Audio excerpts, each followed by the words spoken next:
দিদির পোস্টমর্টম রিপোর্টটাকে যেভাবে রিপোর্টে বলা আছে যে থাকতো, তো আমি ওই রাস্তাটা দিয়ে যাচ্ছিলাম, আমার বারবার করে বাইক চালাতে চালাতে মনে হচ্ছে যে এই রাস্তাটা দিয়ে এই হাঁটা যেত, এই রাস্তাটা মেয়েদের রাত দখল, যেটা ওই লেট ইজ জাস্টিস ডিনাইড, কষ্ট পেয়েছে ওই দিন, ওই রাতে, ওই সময়টায়। তারাও বেরিয়েছিল তাদের মা বাবার সাথে, তারাও হাঁটছে, তারাও বলছে উই ওয়ান্ট জাস্টিস। ভাবুন, একটু ভাবাটা একটু ভাবুন, একটু জাস্ট ফ্লোয়ে। হ্যালো এভরিওয়ান, ব্লগ ভ্যানিটিতে সবাইকে অনেক অনেক ওয়েলকাম। আজকে হচ্ছে 16 আগস্ট, শুক্রবার।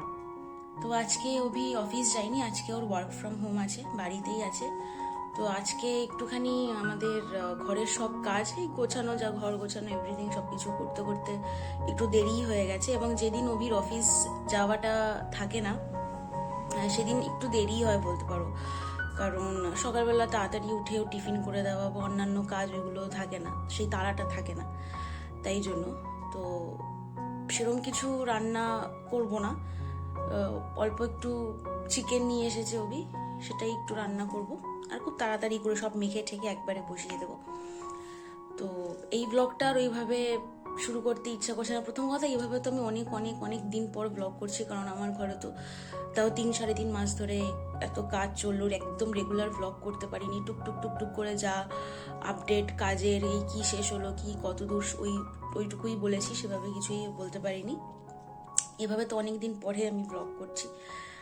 আর প্রত্যেকটা ভিডিওতে, ব্লগে তোমরা দেখে থাকো যে আমি বলি কেমন আছো, আশা করছি তোমরা সবাই খুব খুব ভালো আছো, আমরাও খুব ভালো আছি, এইসব বলি। কিন্তু আমরা সবাই জানি আমাদের কারোরই মন ভালো নেই, আমরা সবাই প্রচণ্ড ডিস্টার্বড, এবং এই ধরনের কথা বলে সবাই আশা করছি ভালো আছো, আমরাও ভালো আছি, এই ধরনের কথা বলে ব্লগ শুরু করার কোনো মানেই হয় না।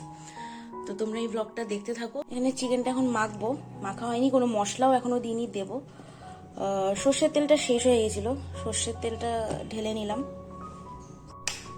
বেশ কিছুদিন আগে কিছু জিনিস আমি অর্ডার করেছিলাম, বলতে পারো রান্নাঘর নিয়েই কটা জিনিস, যেমন একটা গ্রিন কালারের চপিং বোর্ড, তার সাথে এই একটা ছুরিও দিয়েছে।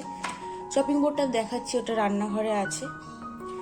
আর এই যে অভি একটু বেরিয়েছিল, আলু ছিল না, তাই ওই আলু আনতে গেছিল।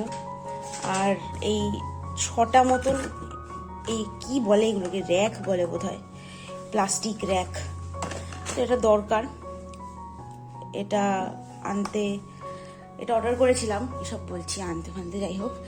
আর এখানে বেশ কটা কৌটো আছে, পুরো কৌটোর একটা 24টা কৌটোর সেট অর্ডার করেছিলাম, সেটা আছে। আর এটা এখনো খুলিনি, এটা আজকে না গতকাল এর ওপরে, গতকাল এসছে, সরি।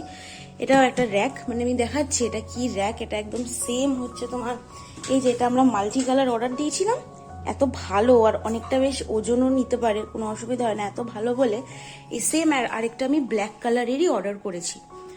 তো এটা খুলে দেখবো এটা কেমন আছে। আজকে অভির ওয়ার্ক ফ্রম হোম, যেহেতু ওর ওয়ার্ক ফ্রম হোম, ওই আজকে মাংসটা রান্না করবে, ওই দায়িত্ব নিয়ে নিয়েছে। আলু কাটছে এখন, তো এই যখন ও দায়িত্বটা নিয়েছে মাংসটা রান্না করার, ওই মাংস রান্না করুক, আমি তাহলে গিয়ে স্নান করে পুজোটা দিয়ে দিই। সবই করছি ঘুরে ফিরে, এই কাজ ওই কাজ, কিন্তু বারবার খালি মনে পড়ছে। এবং এখন তো পুরো প্রত্যেকটা সোশ্যাল মিডিয়া প্ল্যাটফর্মে, ফেসবুক, ইউটিউব, ইনস্টাগ্রাম, সব জায়গায়, টুইটার, সব জায়গায় এই খবরটাই, আরজি করের খবরটাই। একটা ইনস্টাগ্রাম রিলে তো দেখলাম 3 লাখেরও বেশি মানুষ জমায়েত হয়েছে, কি তারপর 3 লাখের অনেক বেশি, মানে এক জায়গায় 3 লাখ দেখলাম, এক জায়গায় 4 লাখ না 5 লাখ দেখলাম। এত প্রোটেস্ট হচ্ছে, এত কিছু হচ্ছে, তো সবাই আমরা এটাই চাই যেন দোষীরা শাস্তি পায়, মানে এই অপরাধের কোনো, এই পাপ, এই জঘন্য কাজের আর অন্য কিছু হতে পারে না শাস্তি ছাড়া তাদের। এই স্নান হলো, এখন ছাদে যাব, দেখব যে আমার ফুল গাছগুলোয় কোনো ফুল হয়েছে কিনা, তাহলে সেই ফুলগুলো আজকে পুজোয় ব্যবহার করতে পারবো। দেখি কত দূর কি ফুল হয়েছে গাছে। জেঠুর এই বেল গাছটায় কত বেল হয়েছে, প্রত্যেকবার হয়, প্রত্যেকবার এই ছাদ অব্দি চলে এসছে বেল। এই একটা বেল, এই একটা বেল, তারপরে এই যে ভেতরে, এই যে ভেতরে এই একটা, তারপরে এই একটা, এই একটা, পাশাপাশি দুটো আছে, পাশাপাশি দুটো, এইখানে একটা, এইখানে একটা, প্রচুর বেল।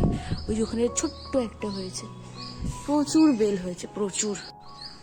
দুটো চাইনিজ জবা হয়েছে, এই একটা আর এই একটা।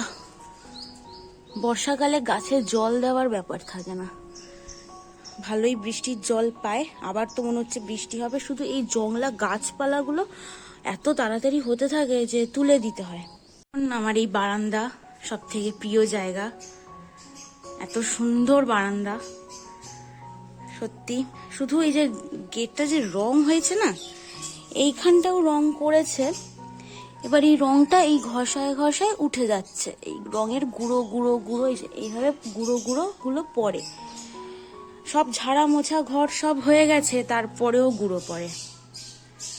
তো আমাকে একটুখানি ইয়ে করতে হবে, কি বলে, পরিষ্কার করতে হবে আবার। আর এই দেখো হনুমানজির একটা ছবি এখানে দিয়েছি, এই একটা ফ্যান হয়ে গেছে।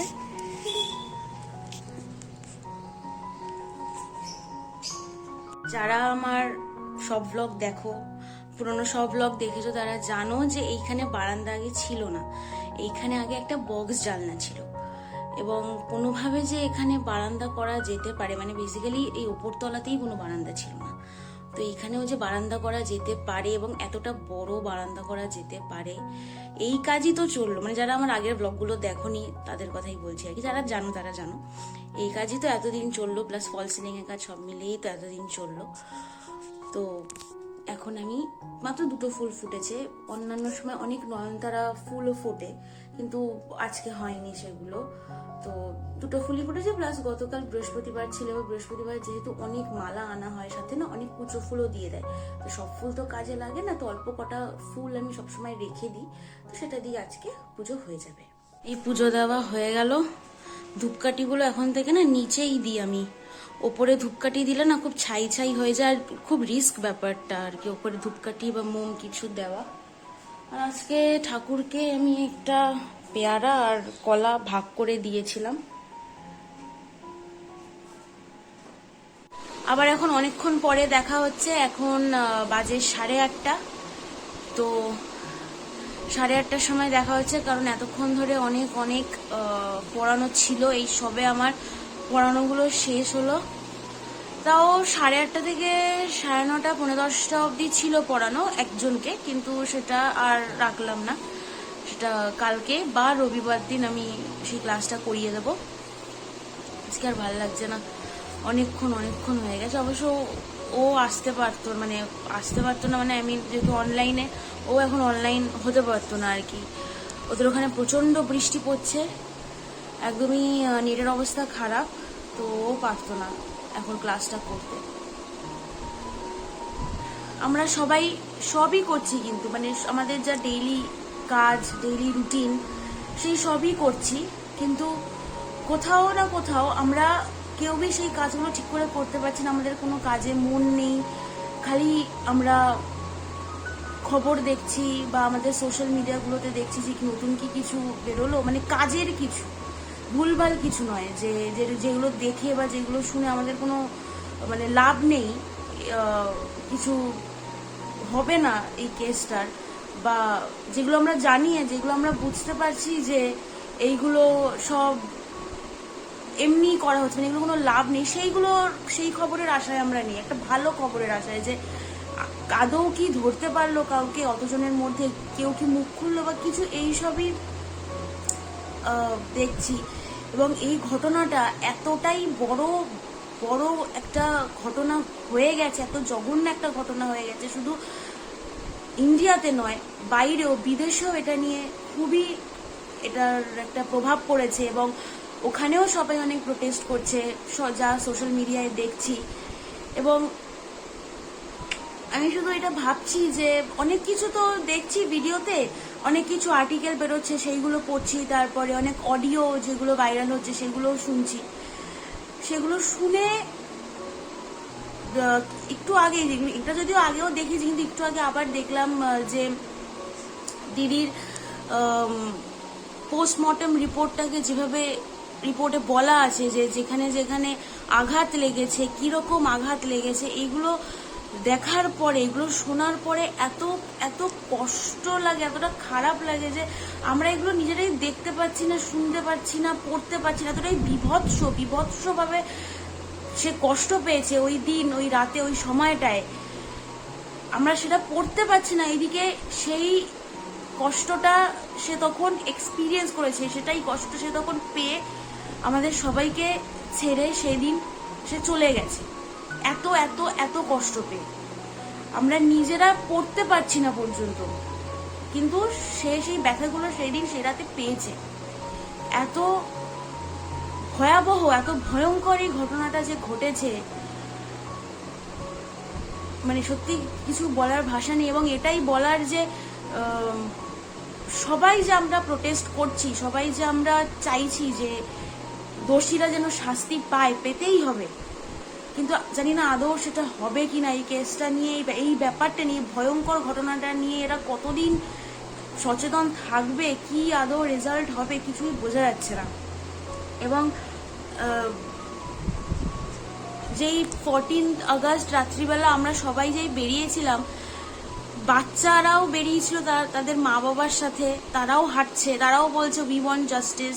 অনেক বাচ্চা এরকম যেখানে তারা হাঁটতে পারে না, তাদের বাবার কোলে বা মায়ের কোলে, তারাও বেরিয়েছে সেই প্রোটেস্টে। অনেক বয়স্ক মানুষ, অনেক বয়স্ক কাপল হাত ধরে টুকটুক করে হাঁটতে হাঁটতে তারাও হাতে মোমবাতি নিয়ে যাচ্ছে। শুধু যেন এইগুলোর যেন একটা এফেক্ট হয়। আমরা সবাই তাই চাই দোষীরা যেন শাস্তি পায়, এবং সেইটাই যেন হয়। এত প্রোটেস্ট, এত কিছু, এত দিকে এত কথা, এত লোকের মন খারাপ, এত সবাই ডিস্টার্ব। আর সব থেকে বড় কথা, যে দিদির সাথে এই বাজে, এই জঘন্য ঘটনাটা ঘটেছে, সেই দিদি, সে তার সাথে সে যেন বিচার পায়, সে যেন বিচার পায়। ওই যাকে স্কেপগোট করে রাখা হয়েছে সে তো শুধু একা নয়, এটা তো বোঝাই যাচ্ছে। এখনো কিছু অফিসিয়ালি কেউ কিছু বলছে না। আমরা সাধারণ মানুষ, আমরা এত কিছু করে ভিডিও দেখে এত কিছু করে দেখতে পাচ্ছি, বুঝতে পারছি, কিন্তু আমাদের যারা এই সরকার, তারা নাকি এখনো কিছু বুঝতে পারছে না। তারা এখনো অপেক্ষা করছে, আর অনেক কিছু প্রমাণের জন্য অপেক্ষা করছে। কি জানি কি, মানে কিছু বলার ভাষা নেই। এবং যতই পড়াচ্ছি, যতই ঘরের কাজ করছি, সংসারের কাজ করছি, একবারের জন্য এই জিনিসটা মাথা থেকে বেরোচ্ছে না, একবারের জন্য এটা মাথা থেকে বেরোচ্ছে না। বারবার ইউটিউব খুলছি এবং দেখছি যে কি কি নতুন কাজের খবর, মানে যেটা শুনলে অন্তত আমাদের সাধারণ মানুষ একটু ভালো লাগবে, ওরকম কোনো খবর কি বেরোলো? কিন্তু কি সব ভুলভাল, আর সব ভেঙে বললাম না, যা সব ভুলভাল খবর, যা আজকে ওর যা চললো, যা দেখলাম, কিছু ভাষা নেই বলার যে কি কাকে ধরছে, কি হচ্ছে, কি ব্যাপার, কিছুই বোঝা যাচ্ছে না। কিন্তু আমরা সবাই বুঝতে পারছি, কিন্তু কিছু করার নেই। আমরা এই প্রোটেস্টের বাইরে গিয়ে কিছু করতেই তো, কতজন 14ই আগস্টের রাতে প্রোটেস্ট করেছে, সেইখানেও আরজি করে ইমার্জেন্সি জায়গায় আরো কতগুলো ভাঙচুর হয়েছে। এগুলো যখন আমরা স্টার আনন্দ লাইভে দেখছি, তখন রাত 1:30, 2, 2:15 ওরকম বাজে। আমি শুধু ভাবছি যে কি করে এরা পারে, কি করে পারে। তারপরে সেই দিদির মানে কত রকম ছবি এখন ভাইরাল হচ্ছে, সেই সেমিনার হলের ছবি ভাইরাল হচ্ছে। এত খারাপ লাগছে না, প্রচন্ড খারাপ লাগছে। মানে ইভেন আজকে পড়াচ্ছিলাম, পড়াতেও এই বিষয় নিয়ে কথা হচ্ছিল। আমার আর অভির তো এই বিষয় নিয়ে কথা হয়ে যাচ্ছে, সবার সাথে, বাড়ির লোকের সাথেও কথা হচ্ছে এই বিষয় নিয়ে। কিন্তু বোঝা যাচ্ছে না যে কি। শুধু সত্যি আমরা সবাই চাই যেন এই ব্যাপারটা ধামাচাপা না পড়ে, দোষীরা যেন শাস্তি পায়। প্রত্যেকটা দোষী যারা এই জঘন্য কাজটা করেছে, এত ভয়ঙ্কর ব্যথা দিয়েছে সেই দিদিকে, তারা সবাই যেন শাস্তি পায়। তারা প্রত্যেকটা মানুষ যেন শাস্তি পায়, প্রত্যেকটা মানুষ। এটাই চাই আমরা শুধু এটাই চাই। এই যে আজকে সকালবেলা যেটা বলছিলাম না, যে একটা র্যাক এসছে, অর্ডার করেছিলাম কালো রঙের, এইটা এখনো সবকটা আমি ঠিক করে সাজাইনি। 4টে র্যাক, 4টে স্টেপ আর কি। প্রথমেরটা মানে এখনো বলতে পারো প্রথমেরটাও যে সব রেখেছি ঠিকই, ঠিকঠাক করে সাজাতে পারিনি। এটা একদম এখানে ভালো মতন হয়ে গেছে। 1 মাস আগে কিনেছিলাম আমি এইটা, এটাই সেম কিন্তু মাল্টি কালার। এটা এত ভালো তাই জন্য, আর বেশি জায়গাও নেয় না। চাকা লাগানো আছে 4টে, এখানেও সেম 4টে চাকা লাগানো আছে। আই এম সরি, আমার এত হ্যাচু হচ্ছে না। আর এই যে এই হচ্ছে কৌটোর বাক্সটা, এখন একটু বার করতে অসুবিধা হবে, কিন্তু একটা না দুটো আমি বার করেছি। সেটা হচ্ছে এরকম দেখতে, কৌটোগুলো খুবই ভালো কোয়ালিটি, এরকম দেখতে, এরকমই 4 রকম সাইজের। এটা একটা সাইজ, এর থেকেও বড় একটা আছে, আর এটা হচ্ছে সব থেকে ছোটটা, আবার এর থেকে বড় একটা আছে। এটা তোমার এরকম দেখতে কৌটোগুলো খুব ভালো। এখানটা ভালো মতনই জায়গাটা হয়ে গেছে, ভালো মতনই এখানে এঁটে গেছে, কোনো অসুবিধা হয়নি। কার্পেটটাও এখানে পাতা আছে। এই যে এই বাক্সটা এসেছিল, বাক্সটার ব্যবস্থা করতে হবে কালকে। আর এটা হচ্ছে রান্নাঘরটা, এটা আমার ফ্লিপকার্ট থেকেই কেনা, খুবই ভালো জিনিসটা। আর এই যে আমার সব আঁকা কৌটো রান্নাঘরে, রান্নাঘর আমার একদম পরিষ্কার করা আছে, গ্যাস সব মুছে, এই এতগুলো বাসন আজকে মেজেছি সারাদিনে, এসব এখানে উল্টে এখন রেখেছি। ও আর এটাও কি দেখিয়েছিলাম? হ্যাঁ, এটাও দেখিয়েছিলাম আজকে সকালে। এই তোমার এই একসাথে এসছে এইগুলো, যেটা কিনা একটা আমি আপাতত এইখানটা রেখেছি। এখানটা রাখবো না, গ্যাসের পাশে রাখলে না খুব তেল চিটে হয়ে যায়, সরিয়ে দেবো। কোথাও একটা রাখবো, হাতের কাছেই রাখবো, এগুলো তো খুবই কাজে লাগে। আজ অনেক বছর বাদে একদম কিছুই ভালো লাগছে না। যে ঘটনাটা ঘটেছে সেটা তো নতুন করে বলার আর কিছু নেই, কিন্তু আমার মনে যেভাবে এই ঘটনাটার একটা প্রতিফলন পড়েছে, মানে কোনো কাজ করতে ভালো লাগছে না।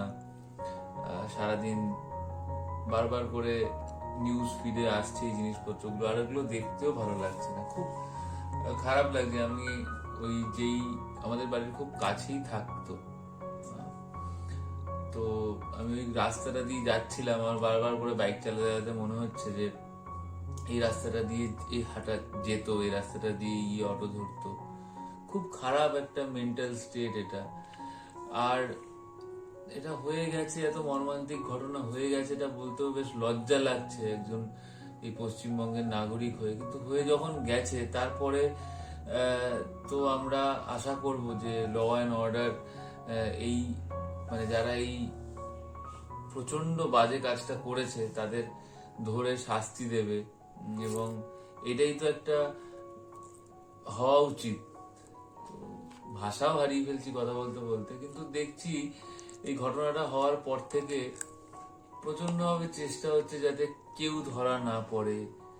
একটা বোঝা যাচ্ছে একটা স্কেপগোট, কারণ স্কেপগোটকে দাঁড় করিয়ে অনেক বড় বড় মাথাদেরকে আড়াল করা হচ্ছে, আর হয়েই যাচ্ছে, এটা কোনো সলিউশনের দিকে যাচ্ছে না। একটা খুব ভালো একটা পদক্ষেপ দেখলাম, এই মেয়েদের রাত দখল, যেটা ওই 14ই অগস্ট রাত্রিবেলা আমিও হেঁটেছি, আমার সাথে ও হেঁটেছে। একটা অসাধারণ একটা জিনিসের সঙ্গে আমরা ছিলাম, কিন্তু আলটিমেটলি জাস্টিসটা তো হচ্ছে না। আমরা ছোটবেলার থেকে জানি justice delayed is justice denied. তো জাস্টিস ইজ গেটিং ডিনাইড। আর আমরা কাদের উপর ভরসা রাখবো? সিস্টেমের উপর ভরসা রাখবো ডেফিনেটলি। তো আমাদের এখানে সিস্টেমটা চালায় আমাদের গভর্নমেন্ট। তো গভর্নমেন্টের তরফ থেকে এমন একটা মনোভাব দেখতে পাচ্ছি, একটা অদ্ভুত ছেড়ে দেওয়ার মতো একটা মনোভাব, প্রমাণ লোপাট করার মতো একটা মনোভাব। এতগুলো লুজ এন্ডস আছে, তাও আমাদের কলকাতা পুলিশ এত পুরনো একটা ডিপার্টমেন্ট, এরা কিছু করতে পারলো না। এখন সিবিআই এসছে, জানি না কতটা কি করতে পারবে। আমার প্রচন্ড মানে ওয়েস্ট বেঙ্গলের একজন নাগরিক হয়ে প্রচন্ড লজ্জা লাগছে, রাস্তা দিয়ে হাঁটতেও খুব লজ্জা লাগছে। আর দেখছি আস্তে আস্তে পুজো আসছে সব জায়গায়, যে 85,000 টাকা করে আমাদের মাননীয় মুখ্যমন্ত্রী সবকটা ক্লাবকে দেবেন বলে ঠিক করেছেন। এখন আমার তো এবার পুজোটাতেও যে কতটা আমি আনন্দ করতে পারবো আমি জানি না। প্লাস একটা আমাদের এখানে এই যে লক্ষ্মীর ভান্ডার তো লক্ষ্মীদের জন্য, আমাদের পশ্চিমবঙ্গের যারা মেয়ে তাদের জন্য। একটা মেয়ে যে কিনা এরকম শত শত লক্ষ্মীকে ট্রিট করতে পারতো, শত শত লক্ষ্মী, শত শত গণেশ, কার্তিক, আমরা যদি মানুষদেরকে ধরি, তাদের চিকিৎসা করতে পারতো। এরকম একটা এত ব্রাইট ফিউচার ছিল যেই মেয়েটার, সে চলে গেল। এই টাকাগুলো নিতে লজ্জা লাগবে না পরের মাস থেকে? ডেফিনেটলি হতে পারে, হ্যাঁ সে গরিব দুঃখী, তার মনে হতে পারে যে না তার টাকাটা পেলে ভালো হয়, কিন্তু ভাবুন তো যে এই মেয়েটা মারা গেল, একটা মানুষের জীবনের থেকে কি 500 টাকা 1000 টাকাটা বেশি? বা এই যে মমতা ব্যানার্জি বলেছে 10 লাখ টাকা ক্ষতিপূরণ দেবে এই মেয়েটার পরিবারকে, সেটা কি আদতে দরকার আছে? তার থেকে অনেক বেশি করে ভালো হয় না যে যারা এই তদন্তটা করছে তাদেরকে যতটা পরিমাণ সাহায্য করা যায় সরকারের তরফ থেকে সেটা করে, এই যে এই দোষী যারা তাদেরকে কঠোর থেকে কঠোরতম শাস্তি দেওয়া হোক, এবং তাদেরকে তাদেরকে এই শাস্তিটা দিয়ে এই শাস্তি এই দোষটা যারা পরবর্তী ক্ষেত্রে আবার করতে পারে তাদেরকে বুঝিয়ে দেওয়া হোক যে তারা যদি এই ঘৃণ্য অপরাধ করে তাহলে তাদেরকে কি ফেস করতে হতে পারে। খুব খারাপ লাগছে, অনেকদিন পরে প্রচন্ড খারাপ লাগছে, মন মেজাজ একদম ভালো নেই। আমি মাঝে মাঝে গান গাই, আমার গান গাওয়াটা একটা রিক্রিয়েশন সারাদিনে, কিন্তু আমার গান গাইতেও ভালো লাগছে না, আমার গল্পের বই পড়তেও ইচ্ছে করছে না। শুধু ঘুরে ফিরে ইউটিউবে ওই ভিডিওগুলো দেখছি, একটা আশা নিয়ে দেখছি। সত্যি কথা বলতে দেখতে যে ভালো লাগছে, কারণ বেশিরভাগ জিনিসই ভালো লাগছে না, কিন্তু মনে হচ্ছে যদি একটু কিছু আপলিফমেন্ট হয়ে থাকে, যদি একটা কিছু উন্নতি হয়ে থাকে, যে না তদন্তটা ঠিক দিকে যাচ্ছে, আরো কয়েকজন গ্রেফতার হয়েছে কয়েকজন, কিন্তু না, কোনো আশাই পাচ্ছি না। আর এটা আমি এতক্ষণ আমি বলছিলাম, আমাদেরকে প্রচন্ড এফেক্ট করেছে, কারণ ও আমাকে বারবার করে নির্ভয়া কেসের কথাটা বলছে, আর সত্যি নির্ভয়া কেসের মতোই একটা মর্মান্তিক জিনিস ঘটলো, আমাদেরকে এমন ভাবে এফেক্ট করেছে। ও অনেক সময় আমি আর ভালো লাগছে না, কিন্তু ও দেখছে বারবার করে খবরগুলো, এতটা এফেক্ট হচ্ছে, আমাকে জিজ্ঞেস করছে, আমি ওকে জিজ্ঞেস করছি, একটাই কোয়েশ্চেন ও আমাকে করে যাচ্ছে যে কেন করলো অভি, কেন এত নৃশংস হলো। আজকে হয়তো ও মেয়ে হিসেবে আরো বেশি এফেক্টেড হচ্ছে আমাদের থেকে। আমি একটা ছেলে হয়ে এতটা এফেক্টেড হচ্ছি, তাহলে একটা মেয়ে কতটা এফেক্টেড হতে পারে? এই জিনিসটা খুব খুব খারাপ। আমার আর ওর মধ্যে এখন দিনের বেশিরভাগটা সময় আমরা বিভিন্ন বিষয় নিয়ে গল্প করি, কিন্তু লাস্ট কিছুদিন ধরে আমাদের গল্পের বিষয়টা চেঞ্জ হচ্ছে না, এই বিষয়টা নিয়েই আমরা কথা বলছি, এবং আমরা প্রচন্ড এফেক্টেড। প্রত্যেকটা কনভারসেশনের পরে মনে হয় আরো বেশি এফেক্টেড হয়ে যাচ্ছে। আর কি বলবো, এই জিনিসটা একটাই বলবো যে justice for that girl, justice for the entire medical fraternity, আর আলটিমেটলি জাস্টিস ফর আস, কারণ আমরা সাধারণ মানুষ। আজকে যে কোনো মানুষের সাথে এইরকম অবস্থা চললে, যে কোনো বাড়ির মেয়ের সাথে এরকম যদি ঘটতে থাকে, তাহলে আমরা কোন সমাজে বাস করি? ব্যাস এইটুকুই বলার। আজকে ভিডিওটা এন্ড করি এখানে। আপনারা সবাই যতটা পারবেন আপনাদের তরফ থেকে এই যাতে জাস্টিসটা পায়, এই কেসে আমি চাই আপনারাও আপনাদের মতো করে চেষ্টা করুন। কিছু যদি পজিটিভ ভিডিও থাকে বা কিছু যদি এমন ভিডিও থাকে যেটা শেয়ার করলে একটা ঠিকঠাক দিকে যেতে পারে তদন্তটা, সেরকম ভিডিও শেয়ার করুন। নিজেরা নিজেদের পাশে থাকুন, আর একটু ভাবুন, একটু ভাবুন, একটু জাস্ট ফ্লোয়ে ভেসে যাবেন না, একটু ভাবনা চিন্তা করুন। যে কোনো কাজ করার আগে, যে কোনো কিছুকে ভালো বলার আগে, আর সিস্টেমকে কোয়েশ্চেন করুন, সিস্টেমকে প্রতিদিন প্রতিনিয়ত কোয়েশ্চেন করুন।